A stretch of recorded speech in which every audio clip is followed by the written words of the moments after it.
Hello বন্ধুরা, সবাইকে নমস্কার, শুভ সকাল। আশা করি সবাই ভালো আছেন। আমি চলে আসলাম আমার রান্নাঘরে। এখন আমি এখানে রেডি করে নিচ্ছি তেলাপিয়া মাছ। এর সাথে মশলা দিয়েছি শুকনো মরিচ বাটা, রসুন বাটা, গোলমরিচ বাটা, স্বাদ মতো লবণ, দিয়ে দিলাম 1 টেবিল চামচ সয়া সস আর সর্ষের তেল। সবগুলো উপকরণ দিয়ে ভালো করে মাছটা মেখে নিয়ে কলা পাতায় সর্ষের তেল মেখে প্যানের উপর দিয়ে ঢাকনা দিয়ে বসিয়ে দিলাম। চুলার আঁচটা কমিয়ে এভাবে রান্না করে নেব। দেখতেই পাচ্ছেন মাছ থেকে জল ছেড়েছে। এখন ঢাকনাটা খুলে দেব। একটা পিঠ সিদ্ধ হয়ে গিয়েছে। এভাবে উল্টিয়ে আমি মাছটাকে দুভাবে ভেজে নেব। আরেকটা কলা পাতা উপরে দিয়ে একটা প্লেটের উপর নামিয়ে আবার উপর করে দিয়েছি। একটা পিঠ ভাজা হয়ে গিয়েছে। এখন রান্না করব ট্যাংরা মাছ। ট্যাংরা মাছটা আমি হলুদ গুঁড়া, মরিচ গুঁড়া, লবণ দিয়ে মেখে নিচ্ছি। ট্যাংরা মাছ দিয়ে রান্না করব ডাঁটা আলু, সাথে দেব ডালের বড়ি।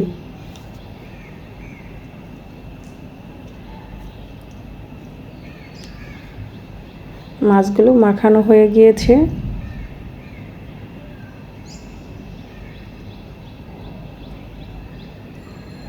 ডাঁটা আলু কেটে নিয়েছি, আলুটাও চিকন চিকন করে কেটে নিয়েছি।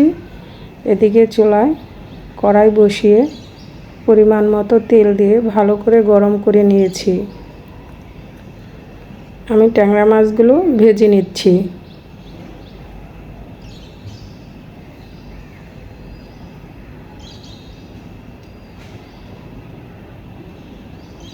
ট্যাংরা মাছ দিয়ে ডাঁটা আলুর ঝোল তরকারি খেতে খুবই সুস্বাদু। আমি মাছগুলো উল্টিয়ে ভেজে নিয়েছি। এখন চুলা থেকে নামিয়ে নিচ্ছি।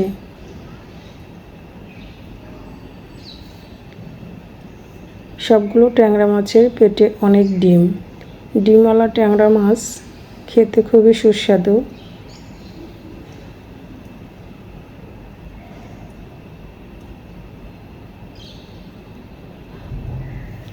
আমি সবগুলো মাছ এভাবে ভেজে চুলা থেকে নামিয়ে নেব।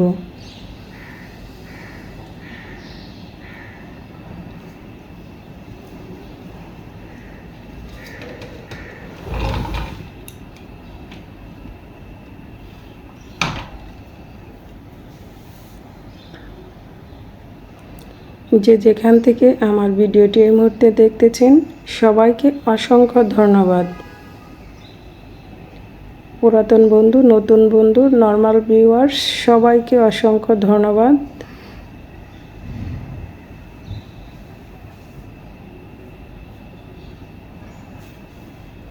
আমি মাছগুলো এভাবে উল্টিয়ে সবগুলো ভেজে নিচ্ছি।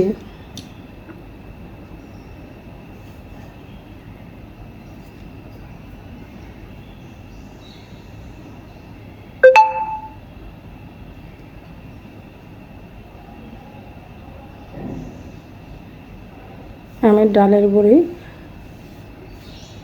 হালকা ভেজে নিব এভাবে লাল লাল করে। ভাজা হয়ে গেলে চুলা থেকে নামিয়ে নিব।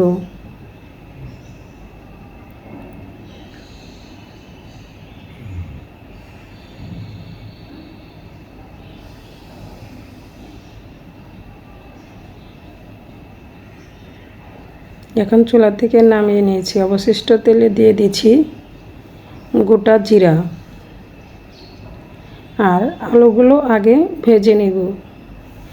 আলুগুলো আগে ভেজে নিলে তরকারির টেস্টটা অনেক গুণে বেড়ে যায় এবং সিদ্ধও ভালো হয়।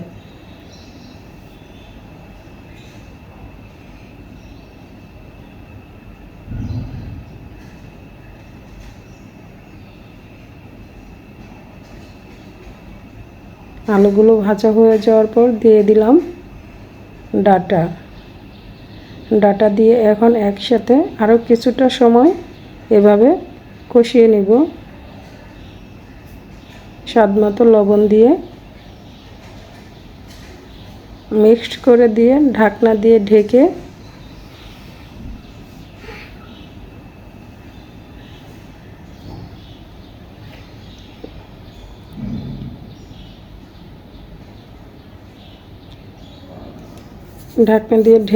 আমি বেশ কিছুটা সময় এভাবে কষিয়ে নিয়েছি। ঢাকনাটা খুলে নিয়েছি। দেখতে পাচ্ছেন বন্ধুরা, সবজিটা কালার অন্যরকম হয়ে গিয়েছে।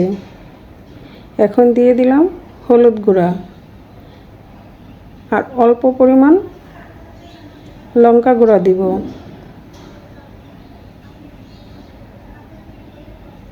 আমি কাঁচামরিচ ডাঁটার সাথে দিয়ে দিয়েছিলাম। দিয়ে দিলাম অল্প পরিমাণ জল, মাছ মাখানোর পরে যে হলুদ জলটা ছিল সেটা। এখন সবগুলো উপকরণ দিয়ে ভালো করে কষিয়ে নেব। কষানো হয়ে গিয়েছে, দিয়ে দিলাম পরিমাণ মতো জল। এখন নেড়ে চেড়ে মিক্সড করে দিচ্ছি। বলক আসা পর্যন্ত অপেক্ষা করব।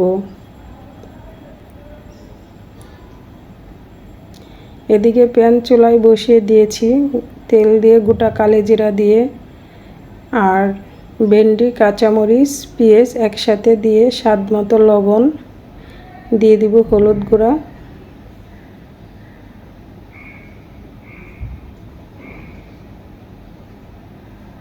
এখন নেড়ে চেড়ে মিক্সড করে দিয়ে ঢাকনা দিয়ে ঢেকে 1 থেকে 2 মিনিট রান্না করে নেব। এভাবে ভেন্ডি ভাজিটা খেতে খুবই মজাদার, সুস্বাদু। আমার মেয়েরা খুবই পছন্দ করে এভাবে ভেন্ডি ভাজি খেতে।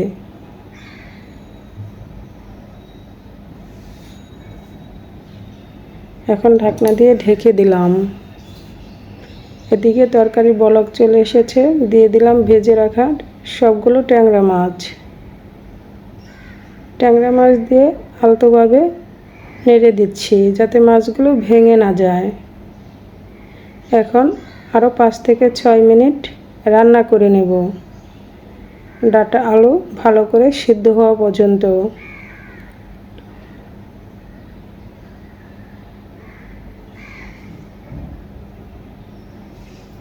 এদিকে আমার ভেন্ডিগুলো ভাজা হচ্ছে। কালারটা দেখতে পাচ্ছেন বন্ধুরা, কত সুন্দর লাগতেছে।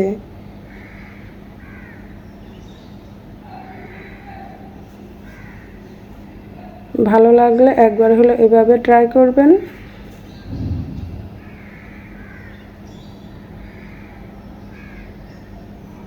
আর যদি ভিডিওটা ভালো লাগে প্লিজ লাইক, কমেন্ট, শেয়ার করে চ্যানেলটা সাবস্ক্রাইব করে পাশে থেকে যাবেন।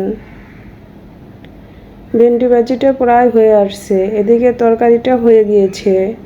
নামানোর আগে দিয়ে দিব জিরা গুঁড়া।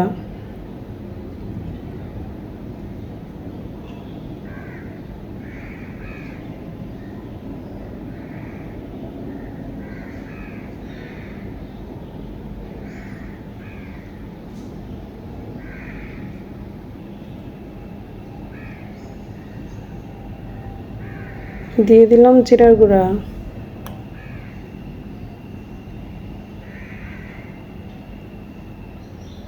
জিরার গুঁড়া দিয়ে নেড়ে চেড়ে দিচ্ছি।